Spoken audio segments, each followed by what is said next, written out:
capítulo 6, del 1 al 6, del 1 al 3, del 6:1, el capítulo 7 del 6 y el capítulo 9 del 5 al 6. Ya, como hemos estado manejándonos con la traducción del hermano Eric y también lo dice según la versión Reina Valera, voy a leerles. En el capítulo 6, según la traducción, dice: en el año de la muerte del rey Ushiyahu, o sea, 733 años antes de Cristo.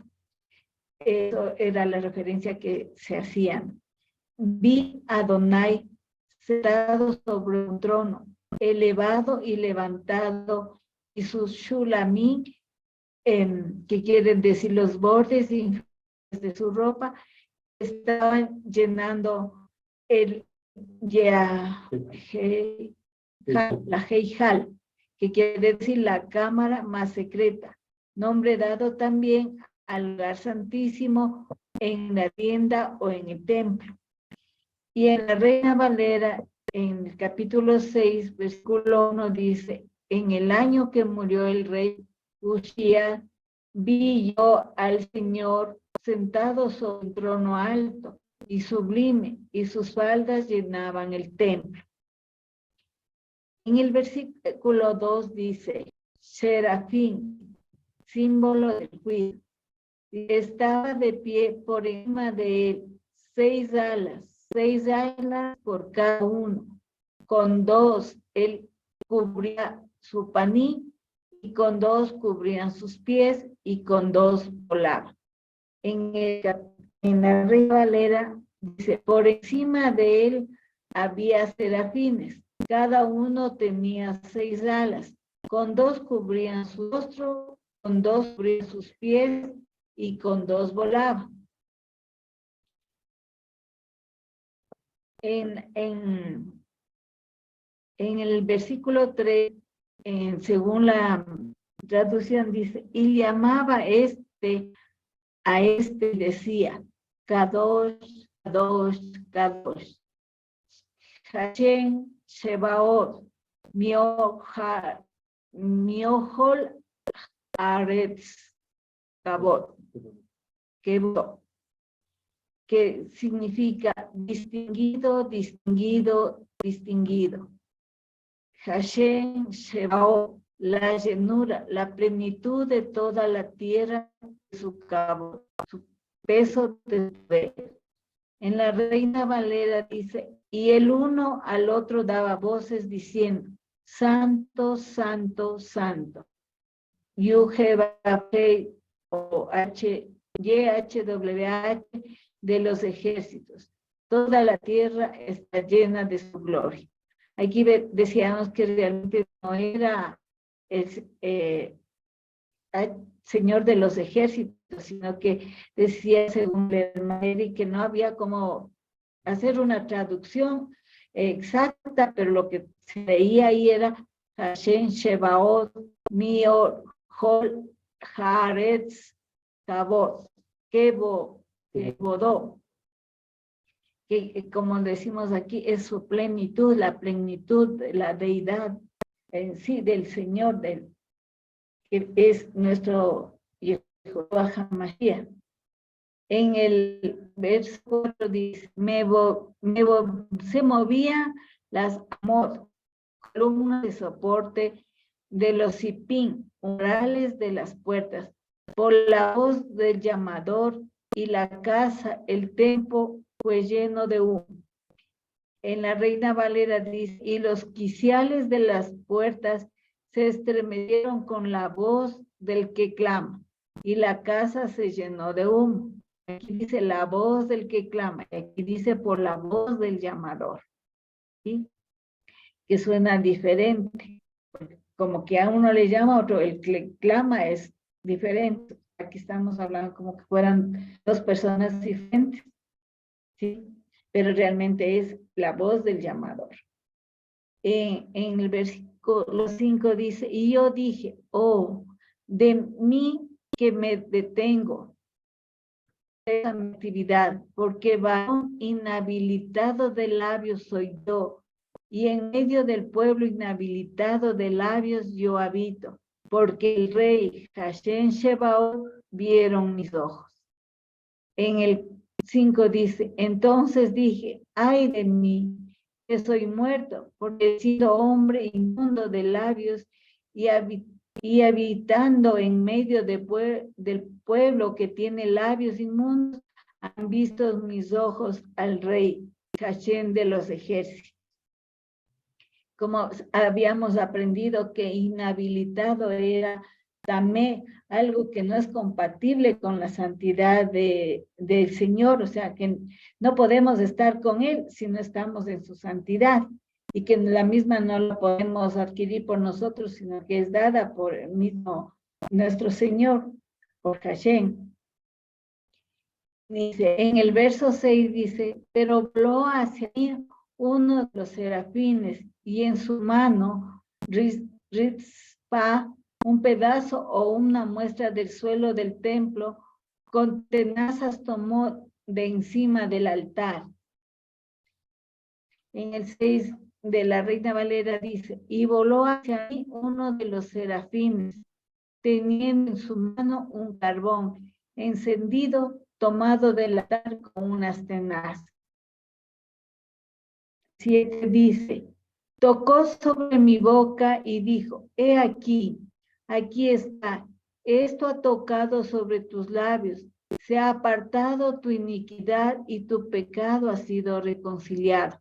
En la Reina Valera dice, y tocó con él sobre mi boca, dijo, he aquí que esto tocó tus labios y es quitada tu culpa y limpio tu pecado.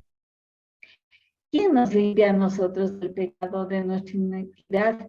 Nosotros por sí solos no podemos, sino es nuestro Señor, es Hashem el que nos ha traído, y al atraernos, Él es el único que nos limpia, pero cuando hemos sido llamados para ser su pueblo, entonces nadie puede quitarnos de ese pecado, pero eso es de la confesión que nosotros hagamos, de la aceptación y reconocerle que Él es nuestro Señor y por ende Él nos ha limpiado y nos ha reconciliado. ¿Y cómo lo hizo Él? A través del sacrificio que Él pagó por nosotros, a través de la muerte y la muerte en la cruz. En el versículo 8 dice, y escuché la voz de Adonai diciendo, ¿a quién enviaré y quién irán por nosotros? Y yo dije, heme aquí estoy, envíame. En la Reina Valera dice, después oí la voz del Señor que decía, ¿a quién enviaré y a quién irán por nosotros? Entonces respondí yo, heme aquí, envíame a mí. En la parte de que aquí dice, envíame a mí, igualmente nosotros no somos quienes para pedirle al Señor que nos deje hacer su obra si Él no es el que nos ha llamado, si no es el que nos ha enviado para cumplir la obra.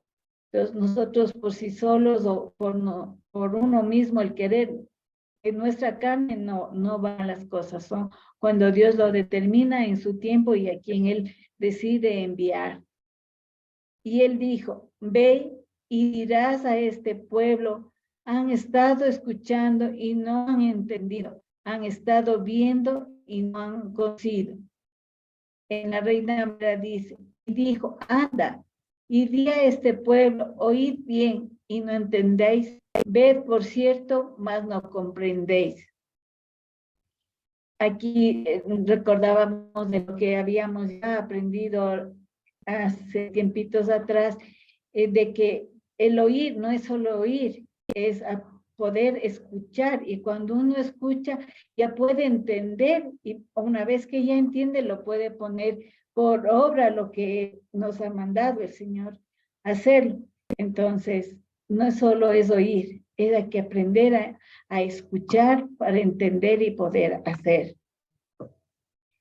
En el verso 10, según la traducción dice, Él Hasatán o el pecado ha engrosado el corazón de este pueblo, ha pesado sus oídos y ha enceguecido sus ojos, para que no vean con sus ojos, ni escuchen con sus oídos, ni su corazón entienda, ni regrese, y él lo sane. Otra forma de leerlo es, a menos vean con sus ojos, escuchen con sus oídos, y su corazón entienda y regresen, no sanar para sí a pesar de sí mismo. En la Reina Valera dice, engrosa el corazón de este pueblo y agrava sus oídos y ciega sus ojos, para que no vean con sus ojos, ni oigan con sus oídos, ni su corazón entienda, ni se convierta y haga para él sanidad.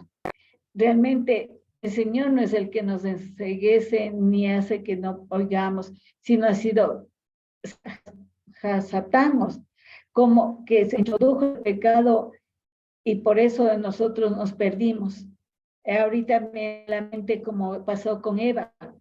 Ella fue enceguecida y por Satanás y fue desviada de su camino en vez de continuar por donde se le indicó que. Y así mismo podemos nosotros poder caer si no nos mantenemos firmes buscando al Señor. En el verso 11 dice, y yo dije, ¿hasta cuándo, Adonai? Y él dijo, hasta que si queden desoladas las ciudades de no haber habitante y cosas de no haber, Andam y Adamá, tierra fértil de campo, sea desolada, solitaria. En el Reina Valera dice, y yo dije, ¿hasta cuándo, Señor? Y respondió, hasta que las ciudades estén asoladas y sin mirador, y no haya hombre en las casas y la tierra esté hecha un desierto. El verso 12, y aleje Hashem a este Adán y sea abundante el abandono en medio de esta tierra. El 12 dice, hasta que Hashem haya echado lejos a los hombres y multiplicado los lugares abandonados en medio de la tierra. El verso 13. Y hablando todavía en ella la 10ª parte volverá y será para quema, como una encina y como un roble que está en Shelahet, florecimiento. En ellos Matsebet, el tronco y ramas quemadas, su Matsebet será Kodesh, semilla de la santidad. En el 13 de la Reina Valera dice, y si quedare aún en ella la 10ª parte, no volverá a ser destruida, pero como el roble y la encina que al ser cortados aún queda el tronco, así el tronco, la simiente santa. Realmente aquí, ¿cuál es la semilla? La semilla que aprendimos, la simiente, pues es nuestro Señor Yeshua HaMashiach, que a pesar de todo, Él es el que no puede ser destruido, a pesar de que todo, como dice aquí, se ha quemado y todo, pero eso queda siempre, queda al Señor, no hay como, nadie lo puede destruir. Dice, las expresiones está queriendo dar a entender la semilla de la santidad, la semilla incorruptible, Mashiach, será esa fuente vital de la cual surgirá el remanente fiel de Israel, aún pasando por fuego, desastres o dificultades. Siga nomás, Josuecito. En el capítulo 7 dice, pasados más de 16 años y antes 32 años, en el verso 1 dice, y fue en días de Ahaz. Ahaz dice que en 2 de Crónicas 28:1 dice, de 20 años era Ahaz cuando comenzó a reinar y 16 años reinó en Jerusalén e hizo lo malo. Ben Jotam. Jotam dice en Segunda de Crónicas 27:1, de 25 años era Jotam cuando comenzó a reinar y 16 años reinó en Jerusalén. El nombre de su madre fue Yeshura, hija de Sadoc, e hizo lo recto. Ben Asiyahu, rey de Judá, subió Rezín, rey de Aram, y Peca ben Remayahu,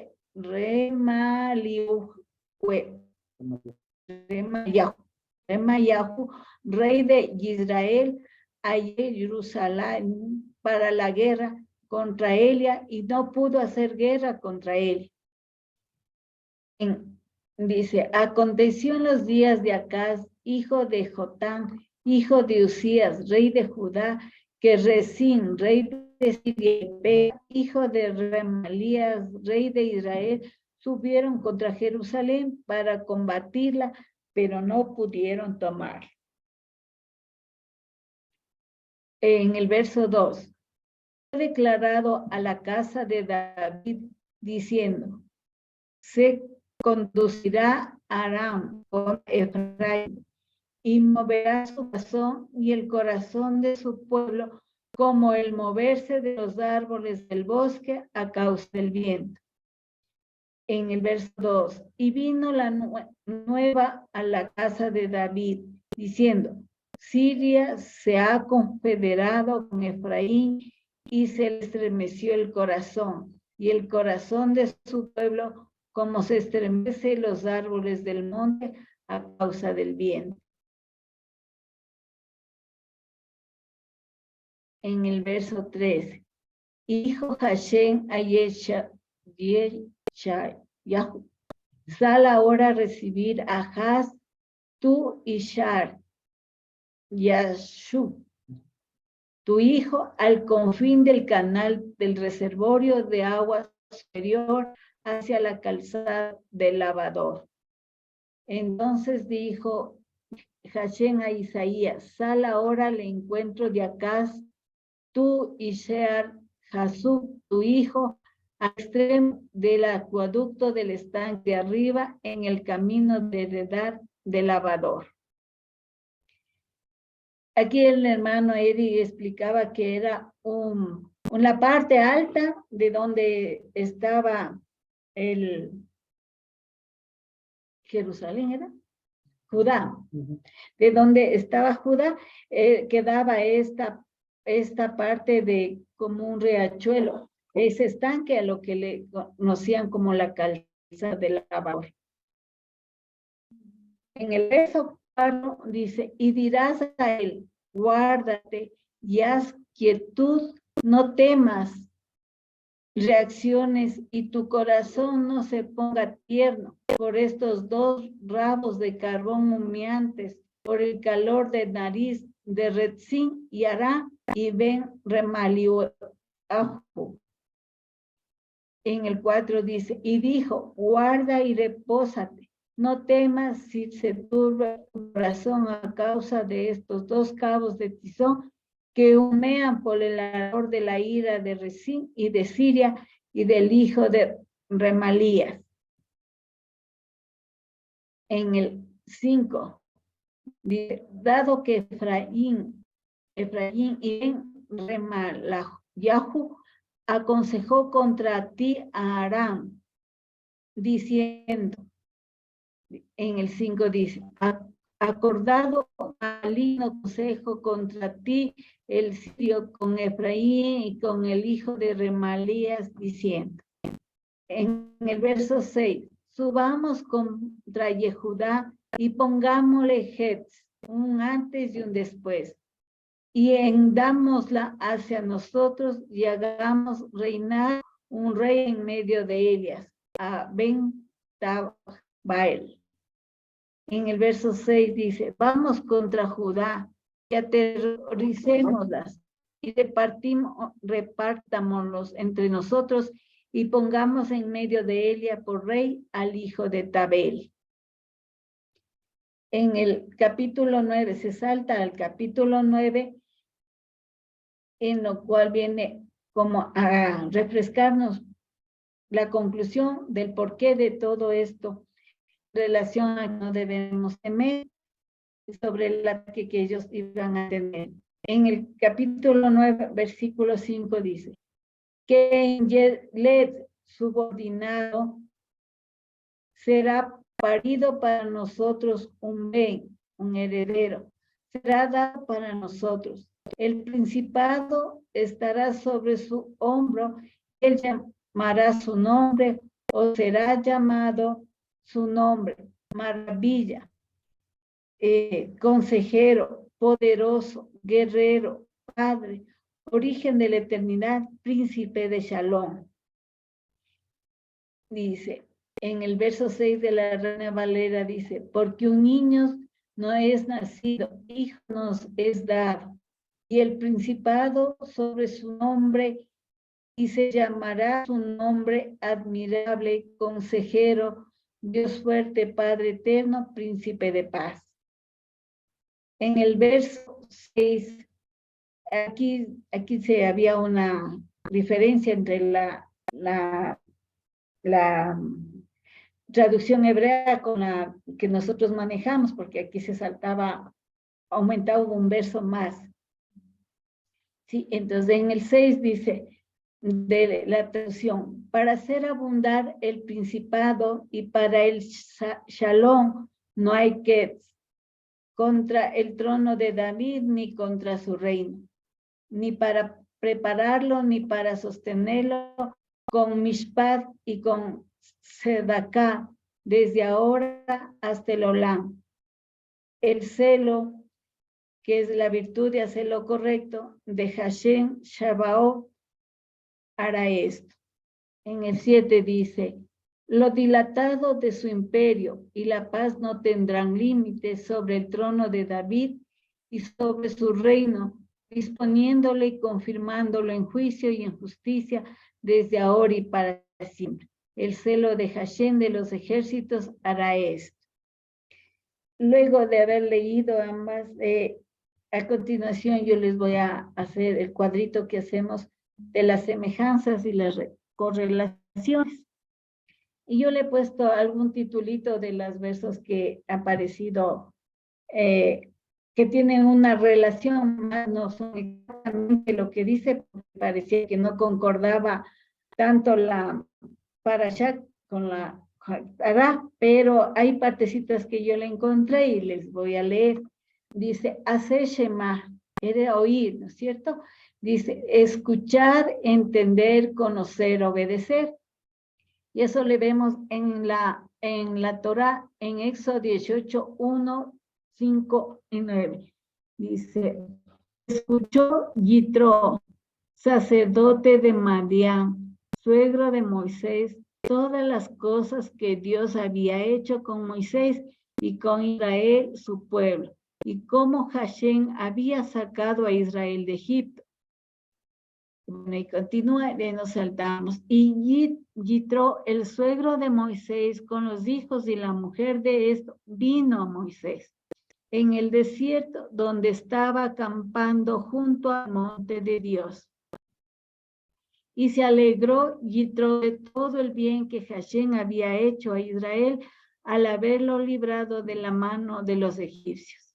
Ahí he resaltado unas citas que están con otro color, en lo que más o menos se van relacionando.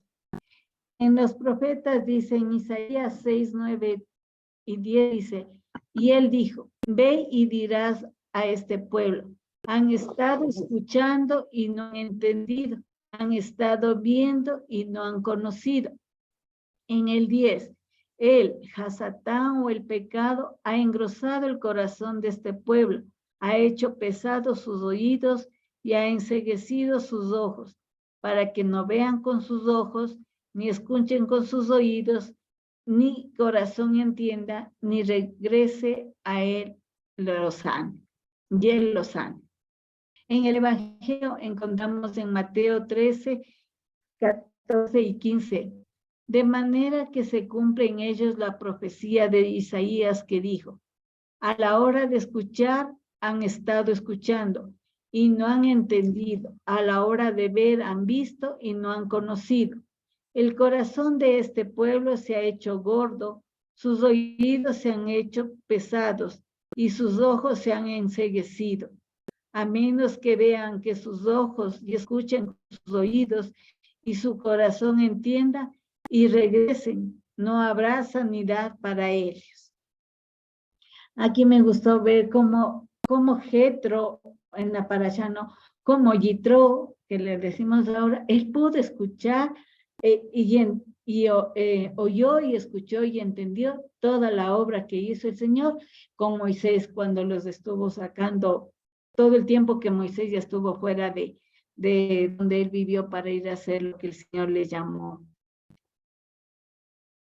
La otra parte dice, el número 3 como símbolo de santo, Kadosh. En la Torah dice en el Éxodo 19, 10, 11, y Hashem dijo a Moisés, ve al pueblo y santifícalos hoy y mañana, y laven sus vestidos, que estén preparados para el día tercero, porque al tercer día Hashem descenderá a ojos de todo el pueblo sobre el Sinai. En Isaías 6:3, y llamaba a este y decía, Kadosh, Kadosh, Kadosh, Hashem Seboat, Od Melohol, Aretz Kebodom. La llenura, plenitud de toda la tierra es su cabot. Y en el Apocalipsis 4:8 dice en el Nuevo Testamento, en los Evangelios, y los 4 seres vivientes tenían cada uno 6 alas, y alrededor y por dentro estaban llenos de ojos, y no se cesaban día y noche de decir, Santo, Santo, Santo, es el Señor, el Shaddai, el que era, el que es y el que ha de venir. Hashem, Yeshua HaMashiach es el único que tiene potestad para perdonar los pecados. En el Éxodo 22 dice, yo soy Hashem, tu Dios, que te saqué de la tierra de Egipto, de la esclavitud del pecado, de casa de servidumbre. En Isaías 6:6, pero voló hacia mí uno de los serafín y en su mano Rizpá, un pedazo o una muestra del suelo del templo, con tenazas tomó de encima del altar. Tocó sobre mi boca y dijo, he aquí, aquí está, esto ha tocado sobre tus labios, se ha apartado tu iniquidad y tu pecado ha sido reconciliado. En Lucas 5, del 23 al 25. ¿Qué es más fácil decir, tus pecados te son perdonados, o decir, levántate y anda? Pues para que sepáis que el Hijo del Hombre tiene potestad en la tierra para perdonar pecados, dijo el paralítico. A ti te digo, levántate, toma tu lecho y vete a tu casa. Al instante, levantándose en presencia de ellos y tomando el lecho en que estaba acostado, se fue a casa glorificando a Dios. En la otra, Arafel será Kadosh, semilla de la santidad, Mashiach. En el Éxodo 20:21, entonces el pueblo estuvo a lo lejos y Moisés se acercó al Arafel, que allí es a Elohim. Arfel, que quiere decir una palabra polisémica, que quiere decir que es varias, multitud, ¿no? Que puede representar, significar varias cosas, como la neblina, luz inaccesible, yugo pequeño. En cualquier caso, es una referencia a Mashiach, la simiente o semilla de la santidad. En Isaías 6, del 11 al 3, dice, y yo dije, ¿hasta cuándo, Adonai? Y él dijo, hasta que se queden desoladas las ciudades de no haber habitante, y todavía en ella la 10ª parte volverá y será para quema. como una encina, como un roble que está en florecimiento, estado de tronco y ramas quemadas. De allí será Kadosh, semilla de santidad. En Gálatas 3:16, a Abraham fueron hechas las promesas y a su simiente, semilla, no dice, y a las simientes como de muchos, sino como de uno, y a tu simiente, la cual es Mashiach. La inhabilidad de lo que estábamos, aquí se me ha ido un espacio. Inhabilidades alejan o detienen de la santidad. En el Éxodo 20, 18, 19, el pueblo observaba el estruendo y los relámpagos y el sonido del shofar, el monte que humeaba, y viendo el pueblo temblaron y se pusieron de lejos. Y dijeron a Moisés, habla tú con nosotros y nosotros oiremos, pero no hable Dios con nosotros para que no muramos. En Isaías 6:5, y yo dije, oh, debí que me detengo, porque varón inhabilitado de labios soy yo, y en medio del pueblo inhabilitado de labios yo habito, porque el rey Hashem Shebaot vieron mis ojos. En 2 de Corintios 7:1 dice, por tanto, amados, teniendo estas promesas, limpiémonos de toda inmundicia, inhabilidad de la carne y del espíritu, perfeccionando la santidad en el temor de Hashem. Temer a Dios, no a los hombres.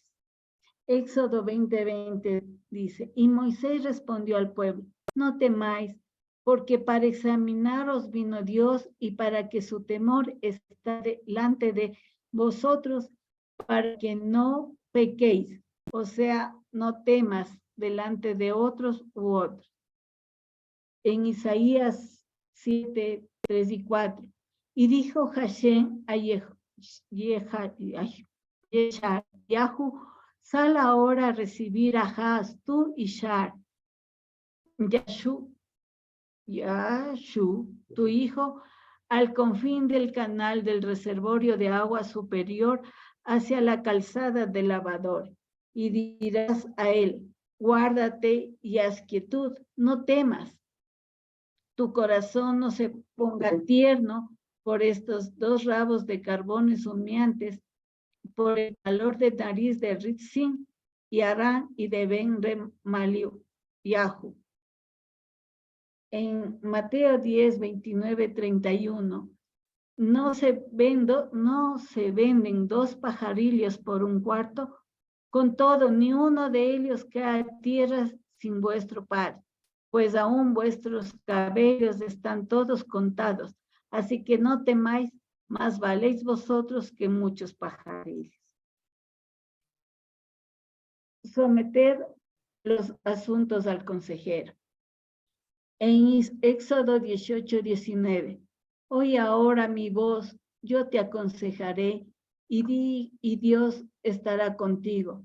Está tú por el pueblo delante de Dios y somete tú los asuntos a Dios. En Isaías 8, 5, 6, dado que Efraín y Ben Remaliu aconsejó contra ti a Aram, diciendo, subamos contra Yehudá y pongámosle Ketz, y dámosla hacia nosotros y hagamos reinar un rey en medio de ellas. Abentabal. En Isaías 9:5, que un subordinado será parido para nosotros, un heredero nos será dado, el principado estará sobre su nombre y él llamará su nombre Maravilla, Consejero, Poderoso, Guerrero, Padre, Origen de la Eternidad, Príncipe de Shalom. Y en 1 de Corintios 12:7 y en el 8:11 dice, y a cada uno le es dada la manifestación del Rúa para provecho, porque a este es dado por el Rúa palabra de sabiduría, otro palabra de ciencia, según el mismo Rúa. Y todas estas cosas las hace uno y el mismo Rúa, el poder de Dios, repartiendo a cada uno en particular como él quiere. Y en Santiago 1:19 dice, por esto, mis amados hermanos, todo hombre sea pronto para oír. Y las promesas de Dios se materializan en su tiempo. En el Éxodo 9, en el 5, la parte B, dice, ustedes serán para mí, Shegulán, Mikol, Jamín, prototipo de en medio de todos los pueblos, porque para mí es toda la tierra. En Isaías 9, en la parte del 5a, dice que un subordinado será parido para nosotros, un hijo, un heredero será dado para nosotros. Y en Gálatas 4:4 el 5 dice, pero cuando vino el cumplimiento del tiempo de Dios, envió a su hijo, nacido de mujer y nacido bajo la ley, para que redimiese a los que están bajo la ley, a fin de que recibamos la adopción de hijos, de herederos. Y el reino de sacerdotes para anunciar las virtudes de la mar. Éxodo 18:20.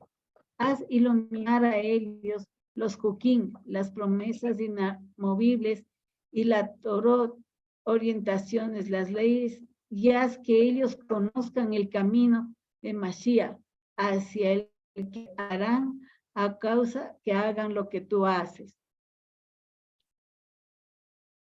En Isaías 9:6 dice, para hacer abundar el principado y para el shalom no hay ketz, ni contra el trono de David el amado, ni contra su reino, ni para prepararlo, ni para sostenerlo con mishpat y con tzedakah desde ahora hasta el olam. El celo, la virtud de hacer lo correcto, de Hashem Shebaot hará esto. Pero también podemos verla en el Éxodo 19, la parte B y el 6 dice, ustedes serán para mí prototipo, lo que está listo y preparado, lo que sirve como modelo de en medio de todos los pueblos, porque para mí es toda la tierra, será dedicada a Dios, y ustedes serán para mí un reino de sacerdotes, Goy Kadosh. Estas son las palabras que dijeron a los hijos de Israel. Y en el Primera de Pedro 2:9 dice, mas vosotros sois pueblo prototipo, real sacerdocio, Goy Kadosh, pueblo adquirido por Dios, para que anunciéis las virtudes de aquel que os llamó de las tinieblas a su luz admirable. Eso es, hermanos. Josuecito, continúe, por favor. De acuerdo. Entonces, ok, muchas gracias a Noé por habernos compartido. Y pues bien, creo que ahora ha sido bastante claro lo que Noé nos ha compartido. Y nada más quería preguntarles ahora yo una cosa. Si pudiéramos ver así en algo, ¿qué de similar, digamos, en el mensaje, además de todo lo que nos ha dicho Noé? ¿Qué de similar tiene esto de Isaías con la parasha? ¿Qué evento, qué escenario es el parecido, digamos, el similar, lo que les conecta a los dos? ¿Qué opinan ustedes?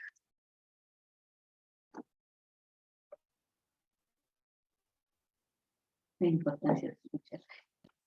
La importancia de escuchar. Ok, sí. Y vale, apoyémonos de aquello. Fíjense ustedes que aquí precisamente se entiende el concepto de profeta. Estamos de acuerdo que Moisés era profeta, ¿cierto? Antes de darle la palabra a Nico. No se olviden de lo que nos van a comentar por ahí, ¿ya? Para aprovechar esto. ¿Qué estaba diciendo? El profeta, ok, sí. Entonces, vale para saber. Estamos de acuerdo, entonces decían, ¿no?, que Moisés es un profeta, ¿cierto? Un profeta, y que Isaías también, ¿cierto? Ahora, en términos generales, si él les preguntara qué hace un profeta del Señor, ¿qué dirían ustedes? ¿De qué consiste?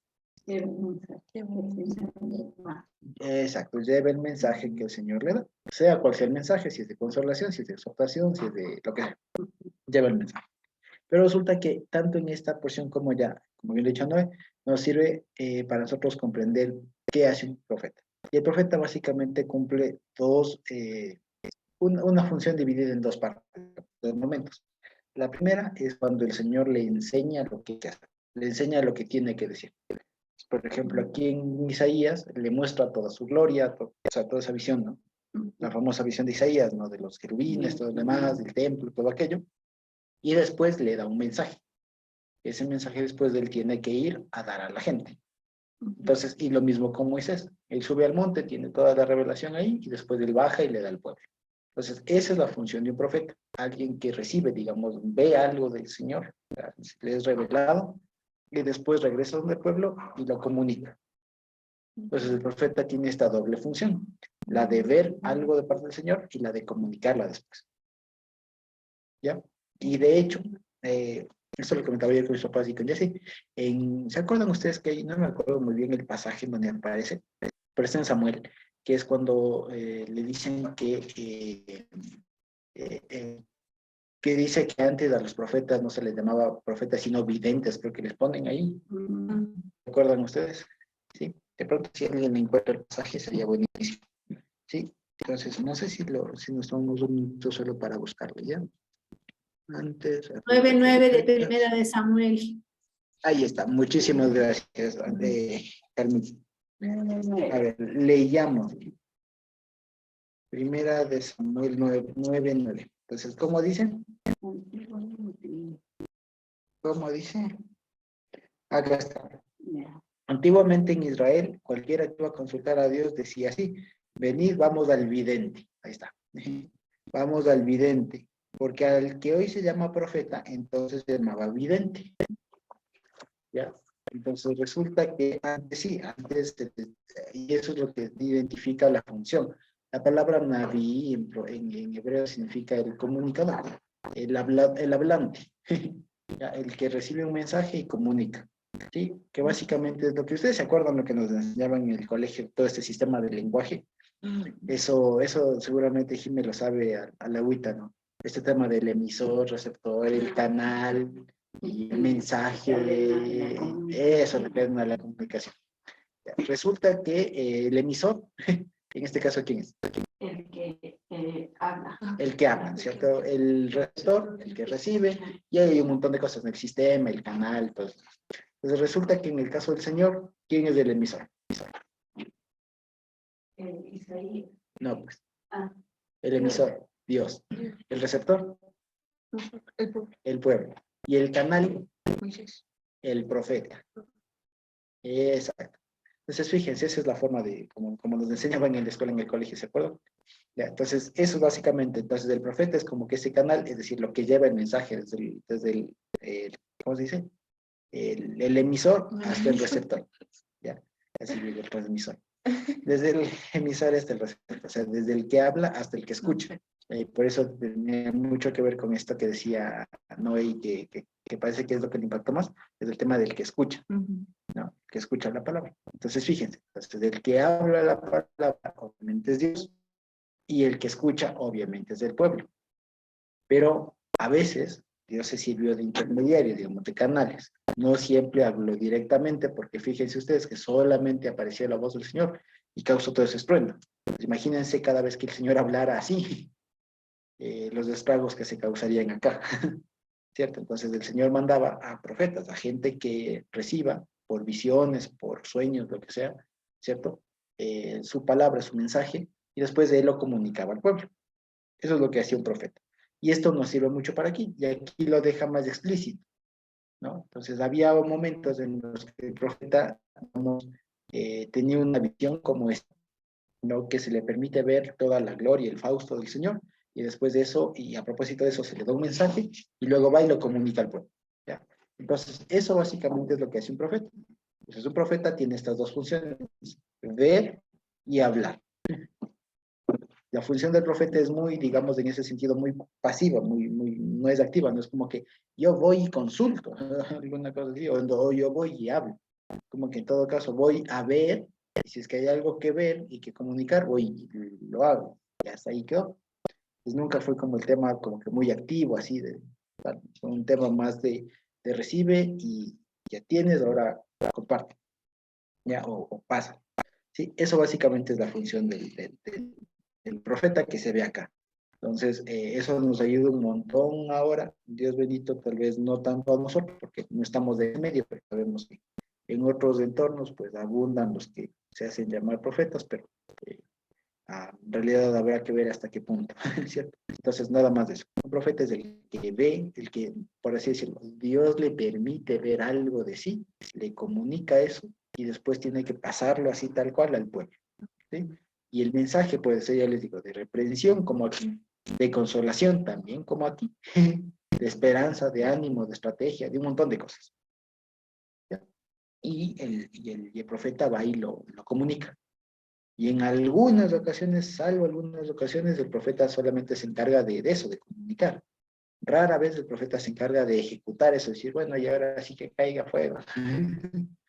No, muy rara vez se encarga de eso y tal, pero básicamente la función es comunicar lo que ha visto, así siempre, ¿ya? Eso por un lado. Entonces, muy bien, ahí esa conexión con la parashá y la haftarah. ¿Algún otro más? Creo que Nati y Nico lo habían anticipado también. Gracias, Josucito, amados hermanos.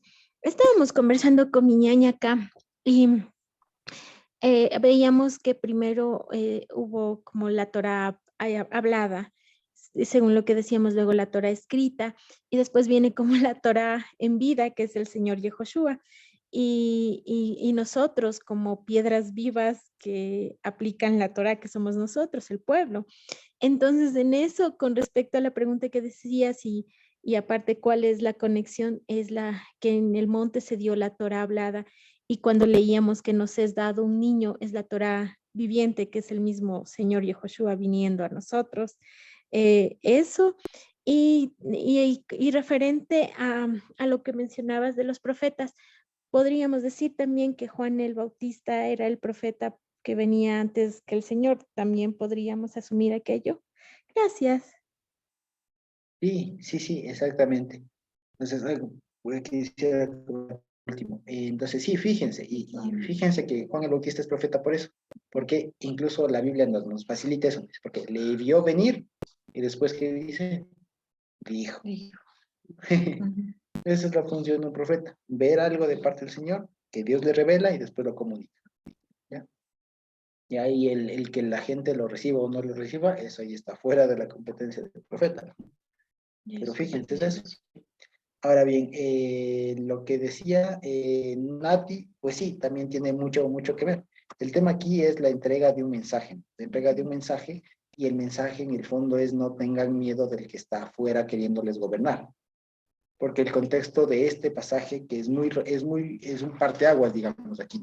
Y que de hecho, no sé si ustedes se dieron cuenta aquí, cuando en la Haftarah le dice que aparece esta palabra Ketz, el Ketz, y que dice ni un antes, hagamos un antes y un después. En la Reina Valera el traducen, pongamos, de fin. ¿Y se acuerdan ustedes que hay una parasha que se llama Miketz? ¿Se acuerdan ustedes? Que es la de José cuando está en el pozo. Dice, y al cabo de 2 años, dice Miketz, es la parasha Miketz. Entonces, ¿por qué el hermano Eric? Eso, gracias, Mike. Entonces, aquí el hermano Eric le pone entre paréntesis, ¿no? Un antes.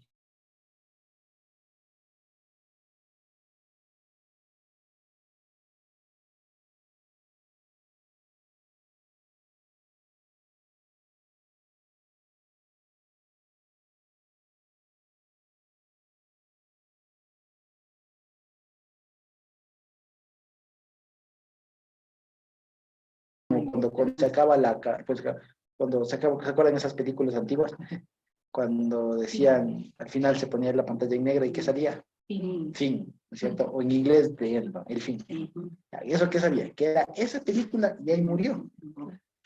Ahora, para parte 2, parte 3, parte 20, ¿no? Entonces nunca acaba la historia, ¿no? Entonces, nunca vemos eso de él. Pero para nosotros la palabra fin es definitivo, o sea, que ahí murió, que ahí murió.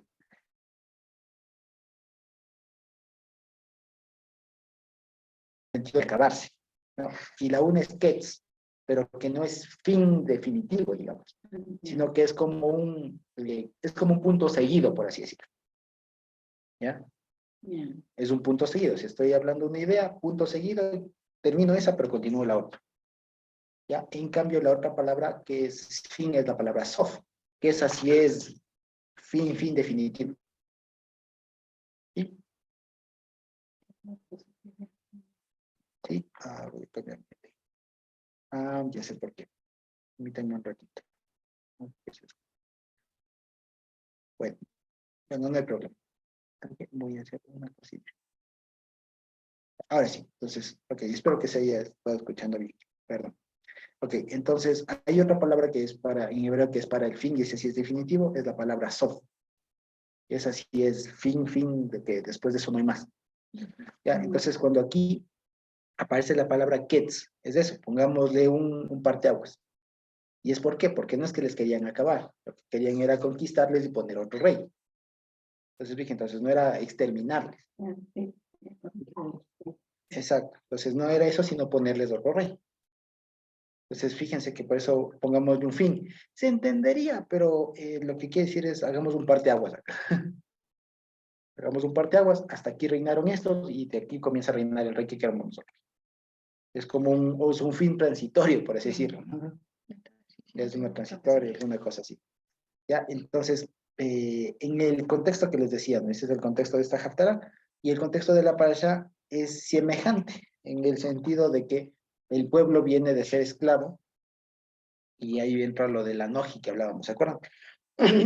Que es el tema de el pueblo viene con el chip, digamos, con la mente acá, de que son esclavos, de que el faraón reina, de que el faraón es el que da la normativa y que se hace lo que el faraón dice, ¿no es cierto? Y además están en un contexto en el que cualquier rato les vienen les llueven los enemigos y tal, o sea, están muy vulnerables. Y la palabra del Señor, la Torah, viene a decirles, en pocas palabras, no tengan miedo, yo me encargo de ustedes.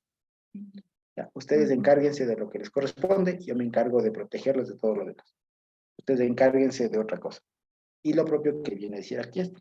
Sí, les viene a decir, no tengan miedo, porque resulta que yo ya me proveí de alguien que les va a cuidar y todo lo demás. Que como bien lo dijo Nati, pues es de este Yeled que traducen ahí. Y que de hecho ese versículo es bien cacófono. ¿No? Es un poco, o sea, es bien simpático en hebreo dice, Kiyelet Yulaf Lanu, Ven Itan Lanu. Eso significa porque Yeled es niño, ¿no? Es un niño, es un subordinado, ponen ahí. Porque un Yeled es parido para nosotros, un hijo nos es dado a nosotros. Sí, y en hebreo es todavía más simpático esto, y es como que lindo incluso, Kiyelet Yulaf Lanu, Ven Itan Lanu. Ya, entonces es bien simpático eso. Ya, ahora bien, aquí tiene también otra conexión, y es el asunto de ver la gloria del Señor, que es también lo importante, porque el capítulo 6 es toda la descripción del trono del Señor y todo lo demás. Y aquí hay una cosa, si le puedo poner en el inicio del capítulo, por favor.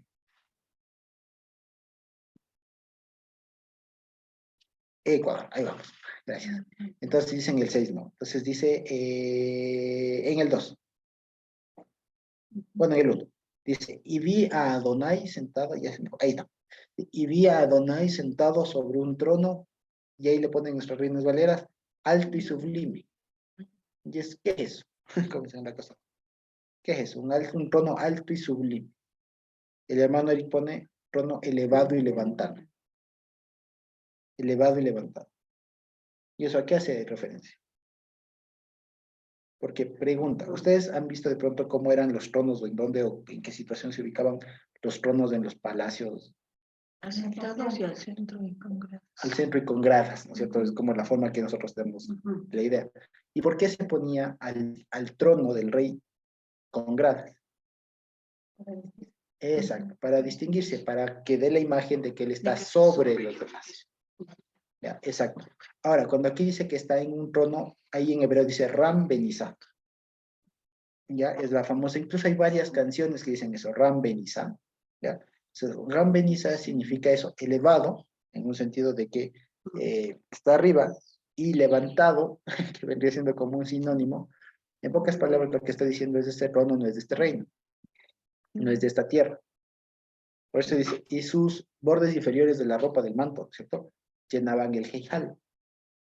Y esto es una cosa, la palabra Heijal es una palabra que le traducen como templo, a veces como palacio, ya, pero básicamente es lo que dice ahí el hermano Eric. Es la cámara por secreta, no es como escondida que nadie veía. O sea, es la cámara interior, donde tenía que decir el aposento del rey, o el lugar santísimo. Eso es básicamente el Heijal, aunque a veces se le utiliza como sinónimo del templo. ¿Ya? Por eso aquí le ponen, llenaba las faldas del templo, ponen. Entonces, ¿qué significa eso? Que ese trono elevado, a pesar de que está muy arriba, está muy elevado, no tienen, que digamos, relación con esto, sí tiene una conexión. ¿Con qué? Con el Heijal. Tiene una relación con el Heijal. Es decir, a pesar de que Dios reina en el cielo, en la eternidad, no deja de tener influencia acá. No deja, no, o sea, no está separado, no está distanciado de acá, de la realidad de acá. Eso es lo que está diciendo. Entonces, nosotros debemos saber eso, y eso es algo importante. El Señor está en la eternidad, sí, pero eso no implica que el nuevo gobierno tenga, digamos, influencia acá. Por eso es que la frase esta del final, que más adelantito que ponen esta de Meloco la Aretz Kebodó, que está ahí en el 3, ¿no? Dice, Meloco la Aretz Kebodó, que también hay un montón de canciones que incluyen esa frase, ¿no? Kadosh, Kadosh, Adonai Sebaot, Meloco la Aretz Kebodó, que le traducen, toda la tierra está llena de su gloria. Entonces, lo que el hermano Eric nos pone el énfasis, nos dice, no es lo mejor leer toda la tierra está llena de su gloria, sino más bien entender que, si se quiere, toda la tierra es su gloria. Y ahí entendamos que la gloria del Señor no es, como a veces nos imaginamos, ese brillo, ese fulgor, ese resplandor, ¿no? La gloria. Así. No, la gloria es, digamos, todo aquello en donde el Señor domina. Todo el lugar, todo el aspecto, digamos, del espectro, en donde el Señor tiene su gobierno, tiene su influencia, tiene su importancia. Todo donde Él, sí, todo aquello donde Él es el centro, y donde Él es el núcleo, donde todo aquello en lo que, alrededor de lo que Él, digamos, todo aquello en donde Él es el centro y lo demás orbita a su alrededor, eso quiere decir. ¿Ya? Nosotros somos su pueblo. Exactamente. Entonces aquí lo que está diciendo es toda la plenitud de la tierra. Y aquí es una cosa, porque cuando dice la plenitud de la tierra, a veces nosotros pensamos que es como que toda la tierra. Pero cuando dice meloco la aret, o sea, la plenitud de la tierra. Es decir, hacer aquello que llena la tierra. Es aquello que llena la tierra es en donde se manifiesta su camón. Sí. Es un poco complicado entenderle, ¿no? Pero lo que quiere decir es como que imagínense toda la tierra, ¿ya? Y hay algo que llena esa tierra, ¿ya? Hay algo que es la llenura de la tierra. Es como que si dijeran, nosotros tenemos un vaso, ¿ya? El vaso. Pero ¿cuál es la llenura de ese vaso? Ahorita, ¿de qué está lleno? No, está lleno de aire. Que me acabé. ¿No es cierto? Entonces, ahorita la llenura del vaso es del aire. ¿Ya? Entonces, cuando dice la llenura de toda la tierra es su gloria. De lo que está lleno. Exacto, de lo que está llena toda la tierra, ahí está su gloria. Pero eso se llena, pero por él. Exactamente. No por cualquier otra cosa, sino, por ejemplo, el Señor Él nos ha llenado de toda de su rol, ¿cierto? Entonces, como estamos llenos, vamos a poder llenar la tierra. Ajá. La parte que Él ha escogido, no es toda la tierra en forma general. Ajá. Sí, exacto. Dicho de otras palabras, es su pueblo es en donde se manifiesta la gloria, lo que dice Carmita. En otras palabras, nosotros somos la llanura de la tierra. O sea, su pueblo. su pueblo. ¿Por qué? Porque en nosotros es en donde el Señor muestra su gloria, su dominio. ¿Ya? Dicho de otra manera, nosotros orbitamos alrededor del Señor, nosotros dependemos. Nosotros en la tierra. Entonces eso es lo que está diciendo. Ahora, lo que decía es que la parasha se relaciona con la Hatará en esto. En que esta, digamos, ¿en qué sentido? Toda esta descripción que nos ponen ahí del monte humeante, de los shofares, de los truenos y todo lo demás, ¿eso qué hace referencia? Eso hace referencia como la reacción que causaría o que causa una pequeña porción del Señor aquí en esta tierra. Y que aquí, por eso es que el Isaías de aquí se siente, dice, estoy ya pasmado, ya aquí palmé, como se diría, ¿no? Aquí ya me detuve, dice, ¿no? Claro, aquí me detuve, dice, en el 6, en el 5, exacto. Yo dije, hoy de mí, porque me detengo. O sea, hoy de mí, porque aquí me da un paro, ¿no? Ya, que aquí me quedé, ya aquí me quedo tieso. Entonces, ese es el asunto. Ahora, ya les digo, esto Isaías ve arriba, y aquí dicen, ¿no? Que de la voz, a causa de la voz el que clamaba, del que llamaba, ¿no es cierto? El templo fue llenado de humo. Entonces, lo que aquí están haciendo una referencia es precisamente el tema del tabernáculo, del altar, de todo eso, cómo está conectado todo eso con el Señor. Básicamente es eso. Él dice, todo esto es tan imponente, ahora entiendo cuál es la conexión de Dios con el templo, con todo esto. ¿Ya? Ya entendí todo esto y resulta que yo mismo no soy nada santo, habilitado, no soy compatible con esto. Y mi pueblo mucho menos, y estoy en medio de ellos, soy otro más. ¿Ya? Entonces, ya, aquí palmé. Entonces ahí viene el Señor con todo lo que bien nos explicó y nos dice, ok, saca un pedazo de eso del templo y le toca a los labios. Dice, ok, tus pecados básicamente estamos en paz y ahora sí estás habilitado para hablar al pueblo. Que fue básicamente también lo que pasó con Moisés. Un poquito antes, pero básicamente pasó lo mismo. Yo también soy incircunciso del labio, no puedo, tal. Pues bueno, tú vas a hablar lo que yo te digo. Y tal. Y también hay una cosa que es bien simpática, lo que termina diciendo la porción. Bueno, aquí básicamente es de esta confederación que se da entre Resín, un rey de Aram, ¿no es cierto? Y Peca, de Israel. Porque acordémonos que esto que está pasando es cuando ya el reino está dividido. Están los judíos y los hijos de Israel. Entonces, durante todo ese tiempo del reino dividido, hubo tiempos en donde estaban en paz y hubo tiempos en donde se peleaban. Este era el tiempo en donde se andaban peleando. Y por lo general los hijos de Israel del norte tenían más confianza, digamos, más influencia con Aram, con los arameos, que aquí ponen los sirios, ya con los sirios, con los arameos, con los del norte. Entonces hacían confederaciones y tal, y querían conquistar a Judá. Y en cambio Judá en algunos momentos se aliaba con los del sur, que era egipcio, aquí Egipto. Y se aliaban, y eran ahí gente así. Carmita. Josué, no sé si me puedes ayudar a entender esos 65 años que aparecen en el verso 7-8, que no entiendo. No los tengo muy... ¿Puedes ponerle primero ahí? Perfil de Naita. 6-8. 7-8. En el capítulo 7. Es que ya no leí lo que... Sí, pasando más ahí, antesito. El inicio del 7. Más de arribita. No, más de arribita. Ay, ahora sí. Ya, ok, sí, ahí está. No me refiero a eso. Hay un texto, tal vez no está en Hino. ¿A 7 hasta dónde está el 7? Hasta el 6. 1 al 6. Ay, déjame Se está leyendo el hasta el 7. No le entiendo. leerte. Sí, Verás, aconteció en los días de Acaz, hijo de Jotam, en el 1, ¿no?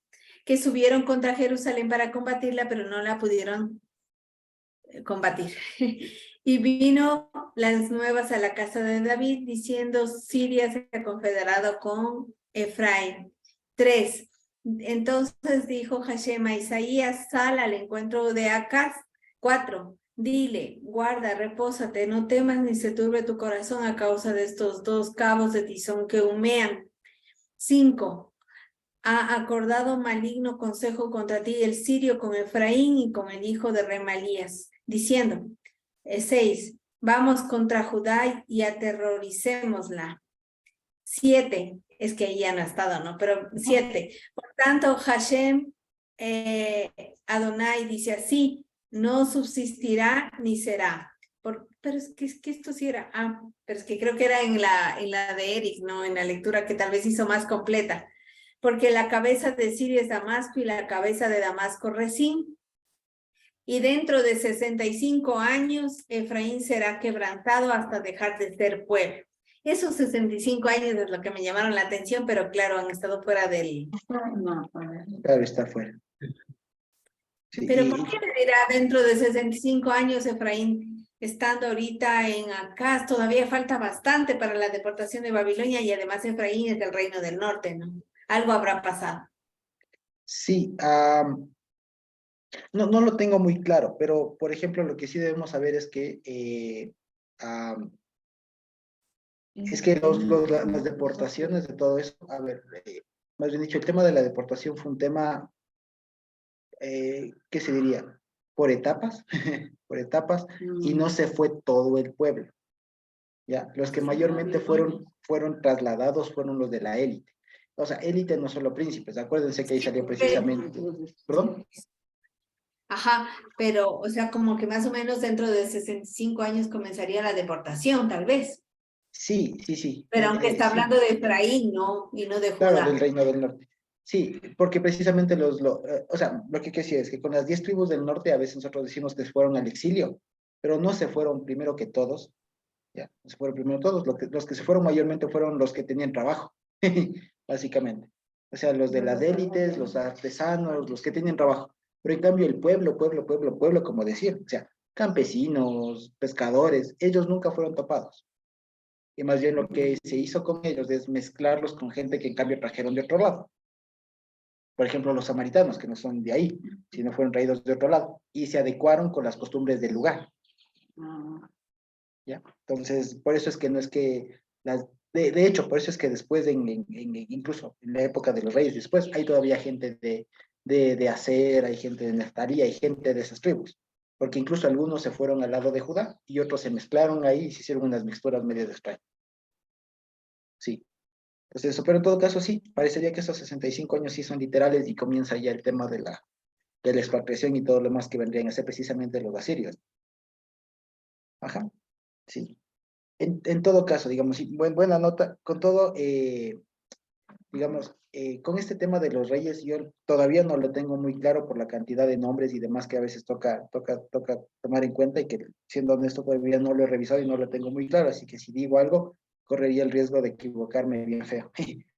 Entonces, en todo caso, lo que sí podemos quedarnos, digamos, acá es una cosa, y es que nosotros nos habíamos dado cuenta de que este pasaje justo se corta en el 6 antes de lo que Carmita leyó, y continúa con el 9, el 9.5, el 9.6, 9.5, ¿no es cierto? Entonces, estas formas de cortar la Biblia, digamos, de cortar las Haftarot, no son extrañas. Hay muchas otras porciones que se lee incluso un versículo, son 4 versículos de una parte, después se saltan a uno de otro y después terminan con uno de otro. Entonces, porque aquí lo que está haciendo es ya una interpretación del texto. Entonces, lo que está diciendo en últimas es que toda esta visión que se ha dado termina como comienza. Entonces, así como ve toda la gloria del Señor y todo lo demás, y aquí les anuncia que va a venir una simiente, que va a venir la simiente, y que aunque el pueblo esté destruido, o sea, les van a azotar el pueblo, pero que aún de eso va a comenzar a nacer una simiente, y después queda la duda de quién es esa simiente, qué es eso, cómo se entiende. O sea, se entiende que el pueblo va a rebrotar, que va a resurgir, de las cenizas va a rebrotar otra vez, como cuando se quema un árbol, ¿cierto? Y justo la otra vez tomé una foto de eso, y ya les voy a pasar, ahí les paso, ¿no es cierto? Entonces, que cuando queman un árbol y de pronto hay Edita o los que de pronto tienen alguna experiencia un poco más en el campo, han de haber visto eso, de pronto cuando se quema un eucalipto, por ejemplo, si ustedes han visto, le cortan el eucalipto y le queman para que muere el árbol, pero a veces no muere el árbol y del tronco quemado comienza a salir una ramita de nuevo verde, y que justo la otra vez tomé una foto sin querer de eso. 600 tenemos como... Ajá.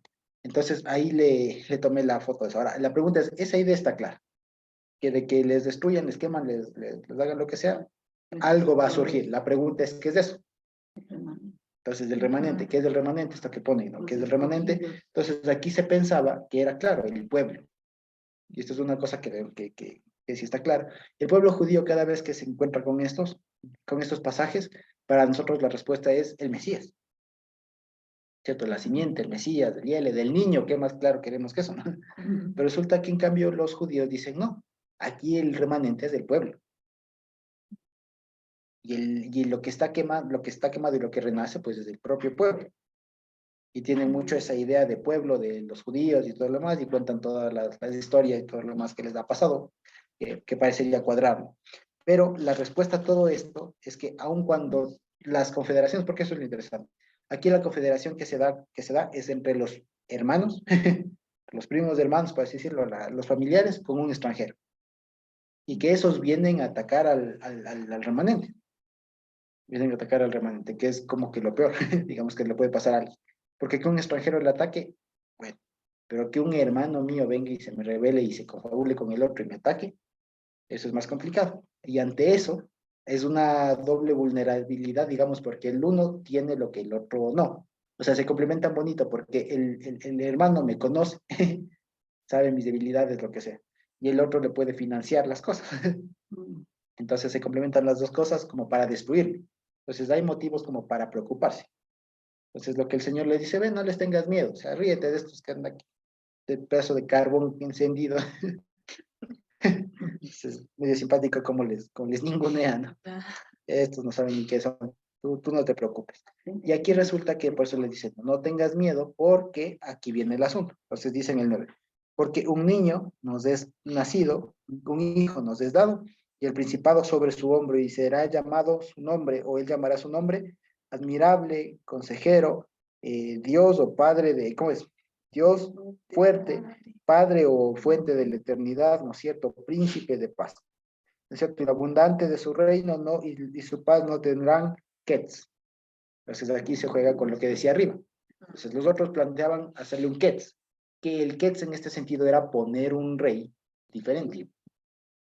Entonces cuando aquí dice, y lo dilatado de su reino, no tendrá quets, es decir, él no va a dejar de ser rey.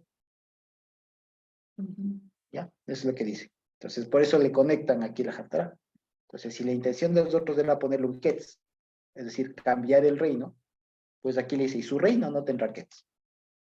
O sea, a él no le van a poder quitar del reino, del trono. ¿Ya? ¿Qué más dice? ¿En dónde quedé? En el 7, ¿no? En el 7 que es el 6 acá. ¿No es cierto? Ni contra el trono de David o del amado, contra su reino, ni para prepararlo, ni para sostenerlo, con Mishpad y con Sadaká desde ahora y hasta Olam. El celo del Señor Sebaot hará esto. ¿Sí? Y ya. Entonces, básicamente es eso. Ahora, como para redondear la idea, digamos, ¿no? Para redondear la idea, lo que se está aprendiendo acá, lo que debemos aprender esto es que el Señor muestra con nosotros muchas de sus atribuciones, muchos de sus atributos.